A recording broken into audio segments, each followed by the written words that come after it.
Monsieur Iglesias, ici présent, va vous guider dans la visite du site. On va faire deux groupes puisque vous êtes très nombreux. Ce que je fais visiter, c'est d'une part la partie la plus ancienne, c'est-à-dire l'asile, son fonctionnement, sa répartition des espaces, les bonnes sœurs, les médecins, tout ça. Le bâtiment de la direction, avec ses médaillons, la charité, la science.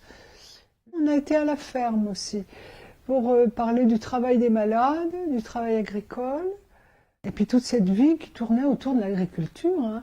Villévrard était un grand domaine agricole. Le directeur, autrefois, était un grand exploitant agricole, en plus de directeur d'hôpital.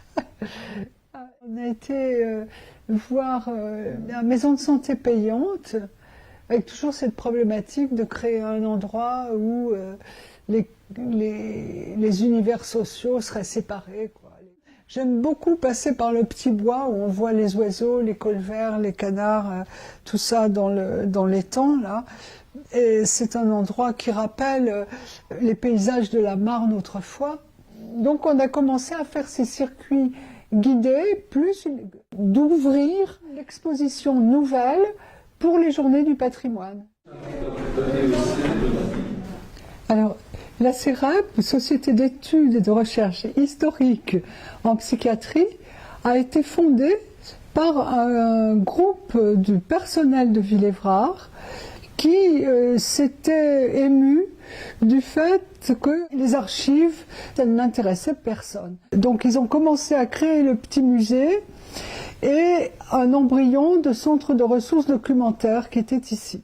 Là, ça a été l'outil rêvé, quoi, cet outil du musée et des expositions, pour rencontrer une population qui des fois connaît pas du tout la psychiatrie, qui vient par exemple aux Journées du patrimoine, là.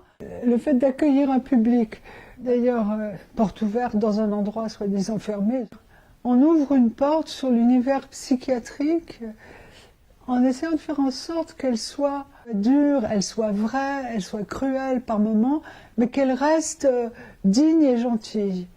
On ouvre comme ça à une dimension d'accueil dans la psychiatrie, en ouvrant à ce public. Je crois que ça, c'est important.